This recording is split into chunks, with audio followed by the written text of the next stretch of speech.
کارهای زندگی رو در زندگی کردن در کار، زندگی رو زندگی کردن در کار و زندگی رو تا به آرایش میدیم ما خود ما. اگر بگیم که زندگی بد است، بد میگذرد. اگر زندگی را با چهره کشاد، با دل پر، با آرزوهای زیبا اگر تشبیه بتیم، آن وقت زندگی است. خب زندگی در بالا گفتم زندگی زیبا است، در دست خود ما است، زندگی را ما میسازیم. در یک بیت هم گفتم که زندگی بد نیست، آدم ها بدند، آدمانی که به خصلت سنددند. یعنی دد و دیو باشی اگر زندگی دیگران را ویران میکنی، زندگی خودت هم برباد میرود. من گمان میکنم که بدی کار خوب نیست، بدی کار خوب نیست. آدم به دنیا می آید که نیکی کند. ببینید همون قصه های حابیل و قابیل اگر چی بیاریم، بعضا در شعرام هم گفتم که ای به همون برادران ما حابیل و قابیل بودن که همین کینه و عداوت در روی زمین ماند. من هم خیلی خیال میکنم بعضی در شعرام هم هستم خیلی که به میراث به ما ماند. اگر زمان حاضره را قیاس کنید، همون برادران ما، انسان به یک دیگر برادرند، خواهرند، دادرند. ولی ببینید که امروز در جهان چه حادثه ها روی میاد. ما هم همون که برادر باشیم، یعنی همون قصه حابیل و قابیل باز پیش نظر میاد که شاید که از ما فرزندان خداوند اول که خطا کردن، اما خطا آمده ایستاده است و این آدم را میکشه. میدونید زندگی به هر حال پستی و بلندی ها دارد، رقیب داره. وقتی میگه گلرخسار هم در شعر که رقیب من اله زنده باشه، یا استاد لایق است نمیدونم، رقیب من اله زنده باشه. ولی ما با آدمانی که خصومت دارن نسبت من اول گمان میکردم که من که به هیچ کس بدی نمیکنم، شاید من آدم خوبم، شاید من بدی که نمیکنم باید بدی نکنم. در یک استاد اسکر حکیم است که بدی را با بدی هرگز نکشتند، بدی ها از نکویی کشته گردند. و وقتی که تجربه کردم، همین را در زندگی دیدم، وقتی که یک سطرک نوشتم، یک کتابی چاپ کردم، الکوی رقیبان پیدا شد. باور میکنه من حیران شدم که بعضا استاد بزرگ صابر یک وقت کتاب اولین چاپ شد، وقتی که در کورس کنفرانس سال 78 بود یا که خیلی نمیدونم اما سالا بوده، وقتی که کتاب اولین ما پیشنهاد کردن، بعد گفتن که خیلی اوچه نمیخیل بود که ای استاد لایق، ای استاد بزرگ صابر و قمر هم باید امضا کنن گلرخسار دیگر رو. بعد آمدم گفتم که خیلی استاد مرا نزد شما روان کردن، هم کتاب اولین مرا بخونید و کنید، پیشنهاد کنید. استاد خیلی اگر گپ به درازام رود، از همون پاپکه کتاب من 3 تا ورقه گرفت، مثل لطریه بریم. یک تا اول موبین و خیلی که من همه کتاب نمیخونم، خواهر اکش هم خیلی میگفت خدا رحمتش کنه. بعد گفت که من باید انا برم خیلی بخونم، 3 روز پس بیا جوابش میتونم. و بسیار جدی بود، انسان جدی بود، تبسم هم میکرد و جدی رفتار میکرد نسبت شیخ. بعد دیگه خیلی گفتی او لحجه کلوبی تفکر شده، گفتم چی میشده باشه. بعد 3 روز پس آمدم، باور میکنی وقتی که در چهرهش تبسم رو دیدم، الکوی علم بقوت شد. بعد گفت ای دختر، گفت توی وقتا کجا بودی؟ بعد من حیران شدم، گفتم خیلی بدم داخل. بعد که شوهر داری؟ گفتم آها. گفت شاعرها باید اصلا شوهر نداشته. این با شوخی گفت، یعنی که از کجا تو وقت گفتی که این قدر شعر خوب نوشتی تو؟ بعد دلم به قوت شد که استاد راست میگه. گفت ها من اینجا گفت حتی پیشگفتاری که درباره کتاب نویسان من دیگر کردم، یعنی یک شاعر نامش نمیگم، او پیشگفتار من دیگر کردم، یک پیشگفتاری زیبا نوشته. و اگر پیشگفتار این آدم خدمانی گوید تو شعر باید چاپ نکنی. بعد بعد کم ترک احساس کردم که آدم میشده است، مثلا با یک آدم باور میکنه و آدم در حق شها میکنه. این یک شکستن اولین ما را احساس کردم، اولین بار شکستن ما را احساس کردم. اگر استاد زندگی بازار صابر نمیشد، من عمر رو 70 میشم. رو با این پیشگفتاری که تو را نوشتن تا چاپ نمیکنن. اگه احساس کردید بعد من حیران شدم بعد رفتم و ابخدنوی لیست چیه امورا گفت به من خودم برم خواهر گفت او بعضی شاعران نشه خیلی وایم از روی وای نگفت با شوخی گفت رفت همون چی مکتوب امضای همه ای استاد من قناعت گرفت روش همش گرفت یعنی به من دعا داد که بعد گفت که رقیب داری گفت رقیب دشمن من گفتم باید نداشته باشم گفت چرا گفت که آره گفتم من هیچ بدی در حق هیچ کس نمیخوام بعد خندید یک بسیار تبسم زیبا کرد که اولی خواهرم گفت خواهر یکش بعد این کتاب چاپ شده گفت با شرکای ننوشته بعد آهسته رقیبات زیاد میشه باور میکنی من اون وقت هم شوخی فهمیدم باورت است برای که دل من که پاک بود به هیچ کس خصومت نداشتم در بالای پام خودم ایستادم با تلاش های خودم شعرک ما نوشتم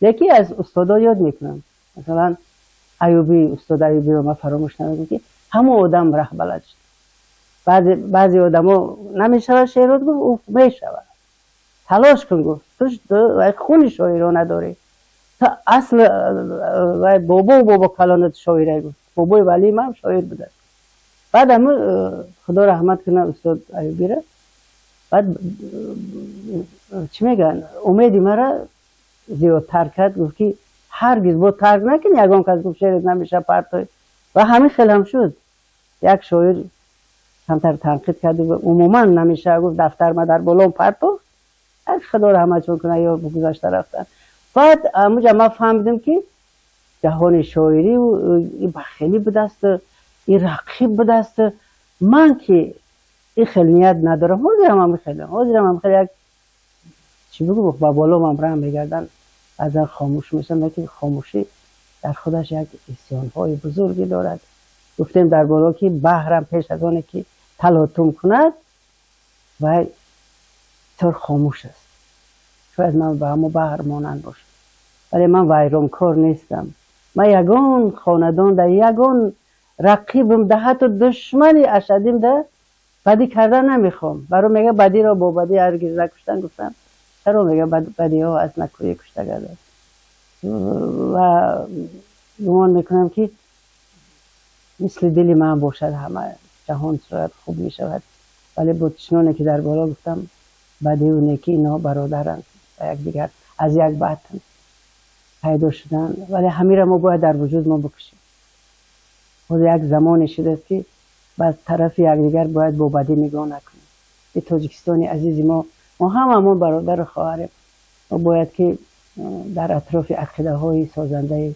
سرور دولتمون پیشوای ملتمون اساسگذار صلح و وحدتمون واقعا همین مرد میارزد که از اول همون جنگ های شهروندی وقتی که پخش کرده شد و خیلی نابود شد و در صلح و وحدت متکامل از همون اول کوشش میکرد که تاجیکستان برادرها را به دیگر آشتی داراند همین خیلی کرد ولی اکنون این بخیلی گفتیستم که در وجود انسان بوده است خوبی میکنی بدید میکنن همین ما خیلی رنج میکشیم دور نمیریم همین صورت های ادیبای کلاه بماندن دور نمیریم من نمیگم صورتی من نمونن هیچ وقت نمونن و آرام باشن لایک نکنن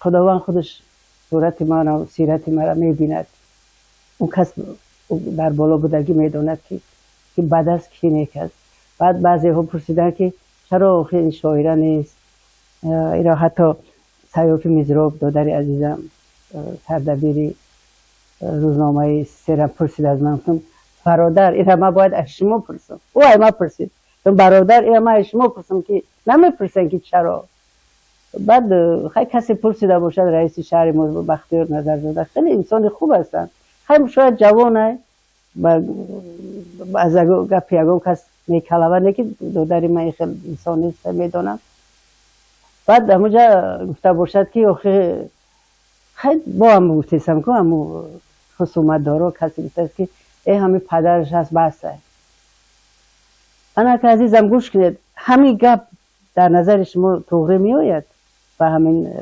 پدری من شخصیت دیگره من شخصیت دیگرم باید من رو همچون شخصیت جامعه قبول نکند لیکن من معنی خود را دارم من هستم، من خاصیت ولی زاده است. درد من دیگر است، رفتار و پندار و کردار من شاید ولی به سوی بدی نه. من مردم عزیزم رو، مردم شریف عزیزم رو اونقدر دوست می‌دارم که میگم چی بگم که بدل یک کس شاده بیارد. و پیش از آنی که من میشینم ورقهای سفید نمازی کتاب و دفترم رو میکشویم، اول خلقم رو فکر میکنم که اینقدر ما رنج کشیدیم 35 سال پیش و به بخت ما خوب پیشوای ملت ما رو داد، ما خوشبختیم. ولی بدی کردن چی در کار؟ ما به اینقدر روزهای نیک درست دیدیم. حتی برادرایی که در مقابل ما ایستادن دست دادیم، یعنی سازشنامه صلح رو امضا کردیم. اکنون همه بدی ها چی؟ همه خصومت هایی که امروز بین مخصوصا بین ادیبا شد روشن میگه، هیچ کجا یک کس نمیگه. خاصیت است، فرزانه است، گلرخسار است، دیگر و دیگرش جای خودش رو دارد. من جای یگام کس گرفتنی نیستم، من خودم رو دارم. و در یک جا گفتم که جرم من این است که مانندی ندارم بر شما. شاید همه آدمای که در حق من بدی میکنن شاید همه باشد، ولی من به اونا بدی نمیخواهم. جرم من این است که مانندی ندارم بر شما، دوستان بهترینم را نمیسازم رها. رغم آزار و خیانت های بی پایانتان، سرنوشتم زندگی را لطف و عشق است و وفا. سرنوشتم زندگی را لطف و عشق است و وفا. یعنی من در زندگی همین سه چیز رو میپرستم: عشق، وفا و لطف را. انسانیت اگر بین خودشون همین سه چیز رو داشته باشن، انسانیت بعد انسانیت میشه. ببینید امروز جهان رو، همین از چه همین جهان ما ویرانه، با همون رشک، با همون قصه حابیل و قابیل در بالا گفتم، با همون برای یک زمین، برای یک این هرسی آدمی بد است که جنگ میکنه، آدمی که هرسی بد دارد. پینداری نیک، گفتاری نیک. انا آدمی زاد باید از روی همین سه مقدسات زندگی کنه: گفتاری نیک، پینداری نیک. ولی آدمای ما نمیدونن چی میخوان. آدم شاید 70 سال عمر بینه، 80 سال عمر بینه، یکی در همین طول همین زندگیش اونقدر به دیگر بدی میکنه که آدم در حیرت میمونه. لیکن من از همین چی میگن منبر، از همین صحبت کیسه یک فشرده و یکی خلاصه گپ رو میگم که هرچند که تیر جفا بسیار خوردم، من همیشه تبسم میکنم. من در مقابل دشمن خود من تبسم میکنم و یک بیت دارم که در میان ما رو کژدم زیستم، از یگان ویروس نمیترسم دیگر. از یگان ویروس، یعنی همون ویروس بدبینی که نسبت من دارم حواله همه را به خداوند میکنم. من به یگان کس بدی نمیخوام، چون که من این روز منمنی هم نمیکنم. منمنی شد اینجا رفتار و پندار و کردار خودم رو دارم در زندگی و همون پیروهای خودم میرم. پدرم پیروهای خودش رو داشت. بعضی که من در سایه دولت پدر بودم، کلان شدم، ولی امروز من راه خودم رو دارم، روش خودم رو دارم. یک استاد پدرم دوربین بودن، باور بکنیم، میگفتن که آینده تاجیکستان این دیش ما رو همیشه وصیت میکردن که همین پیندار که گفتاری که در بالا گفتیم فقط همین خیلی نصیحت میکنن: راه راست رفت بچم، دورم باشد، اگر بسیار خسته کننده هم باشد، وزنین هم باشد، تو راه راست انتخاب کن. و بسیار شادم که مثال از همون راهی که طی کرده پدر میروم، همون جاده خدای عالی هم رفته ایستادم.